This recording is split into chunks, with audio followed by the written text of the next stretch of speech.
Just to clarify, I'm a female in my early 20s now. This happened when I was about 12 years old. I was in year 8, I'm guessing that is the same as 8th grade in America. Anyway, I was on my way home from school with my friend Kiera. Kiera was really small and had very childlike features. She was also extremely timid and easily scared. We decided to take a quick detour to the local supermarket for a drink and some snacks. Although this was frightening at the time, I am glad I made that detour, and you'll understand why very soon. We got into the shop and went straight to the sweets aisle. It was fairly empty. There was only me, Kiera, a young Muslim girl who stood staring at all the variety of sweets. She was smaller than Kiera, and like I said, Kiera was small. If I had to put an age on this girl, I would say she was about 7 or 8. I couldn't see her parents, but just assumed they had told her to choose some sweets and then return to them. I'm a very observant person naturally, and I will instantly react if I see someone in danger or figure out what to do if I notice anything suspicious. As we were browsing for sweets, I noticed in the corner of my eye, a man stood at the bottom of the aisle, staring. I ignored it for a moment, thinking he was checking what aisle he needed. But he stayed. He didn't move. I shot a glance over to him and tried to work out why he stood there. The man was also clearly a Muslim. I would say around the age of 30. For a second, I figured he must be her father. But something didn't seem right. He was staring blankly at her. I turned to the little girl, then back to the man. I did this several times, and with no doubt in my mind, I knew he was watching her. If he was with her, he surely would have walked over to her or called her name by now. He was not her father, her uncle, or her brother. I looked towards him again for a moment, and I could tell his eyes were so fixated on her that he hadn't noticed me staring at him. I looked away as not to stare too long, but it was bothering me. I could still see him in the corner of my eye. I need to intervene, I thought silently. Kiera had been talking continuously at this point, but somewhere in the conversation, I had switched off. She tugged on my arm, and I turned to her. Something had to be done. The girl's parents were nowhere in sight, and I knew I was the only person who could potentially stop whatever sick ideas this man had for this girl. I looked back at the sweets, but kept the little girl in the corner of my eye as I told Kiera to be quiet, and I explained what was going on. "Shit," she whispered. "What do we do?" I had been thinking while she panicked. Brave but very naive 12-year-old me decided we go stand with the girl. We're going to walk over to her. As we stand next to her, you keep your eyes on the man. Do not take them off of him, Kiera. I'm going to ask her where her parents are. With that said, we walked towards the girl, one of us at either side of her. My heart was racing for fear of what his intentions were. I tend to get very angry when I'm afraid. My fear was solely for this girl. I knelt down beside her and said, "Hello, where are your parents?" She looked at me puzzled. I realized now that we looked like creeps, not him. "I'm not sure. They told me to grab what I wanted and then go find them." I looked at her face, so sweet, so innocent. I replied, "Would it be okay if we helped you find your parents?" I didn't want her to go find them alone in case the man got to her before they did. "Yes, please," she replied. Kiera never took her eyes off the creep the entire time I was speaking to the little girl. She said he looked angry and sort of confused at what was going on, and he walked away just before we took her to find her parents. I took her hand and hurried her along as we searched a few aisles for her mother and father. It didn't take long until we found them. I was relieved as she ran over to them and placed her sweets in the trolley. "Thank you," she said. Her parents looked at us with concern, so I approached them quickly to explain why she just thanked us. I told them that a man had been watching their daughter intensely for the past 5 minutes, and I was worried because I couldn't see her parents.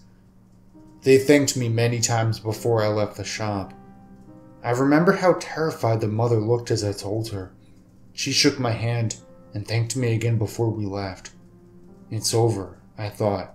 The little girl is safe, and I'm so glad I took a detour. Me and Kiera left the shop, and Kiera decided she didn't want to go home yet, so she insisted I come to her friend's house with her. Not today. I really need to go home, otherwise my dad will start to worry. She nodded and set off in the opposite direction. I began walking home alone. I felt strange. Something in my gut was telling me to turn around. I walked through the car park and past the usual shops. And then I turned. He was behind me, merely yards away. As soon as I caught his eyes, I turned around and picked up pace. My heart was pounding. I was only 12. I knew I couldn't outrun a grown man, and I was way too small to fight him. Think, I screamed in my head. I kept passing shop after shop. No one was around. It was roughly an hour after school ended by this point, and all the school kids had been to the local shops and gone home, usually in large groups. The sweet shop, I thought to myself. At the top of this path I was on was a small sweet shop. Nearly all the kids from the school flocked there after school ended for their cheap sweets. I knew there was a security guard inside. He was always there. He watched out for the kids stealing sweets. If I can get to the shop before it closes, I'll be safe, I thought. Yes, it closed early on school days as the only customers were us kids. I was hoping for dear life the shutters weren't down. I knew if it was closed, I didn't stand a chance. My route home was simple, but not so much if you're being chased. After I passed that shop, I had to turn right under a bridge, then climb large stone stairs to walk over the bridge, to then walk up to a large hill to get home. I didn't stand a chance. Not to mention, I had severe asthma. That was made worse when I was panicked or nervous. I picked up as much pace as possible without running. I didn't want him to think I was aware that I was being followed. He was walking at a steady pace, but keeping his eyes glued to me. Suddenly, as I was about to reach the shop, I saw the security guard. He stepped out of the shop just as I reached it. I scurried over to him and told him everything that was going on. I told him what had happened in the supermarket and that the guy was following me. I felt my heart pounding as the man slowly crept closer. I have about a half mile to walk.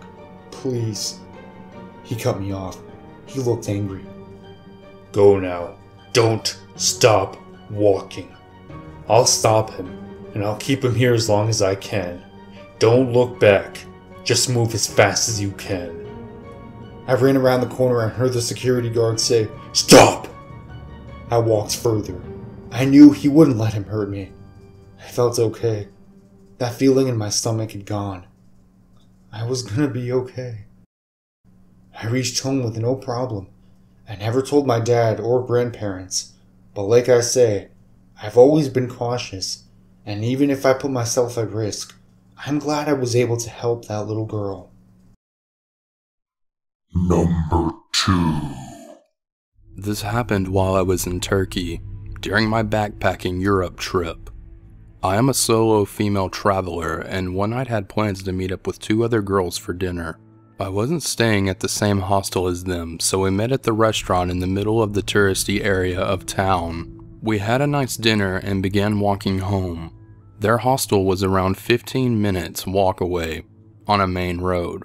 My hostel was around 5 minutes further along the road, then a walk up a hill and along a side street. I said goodbye to them at their hostel and continued walking towards my hostel on my own. Honestly, I didn't even think about the possibility of danger. It was a short walk, well-lit area, and the town had a touristy feel to it. There was also a decent amount of traffic, at least one car every 30 seconds. As I was walking along, a car pulled up beside me and stopped. Completely. There was no parking lane. The car just stopped on the road.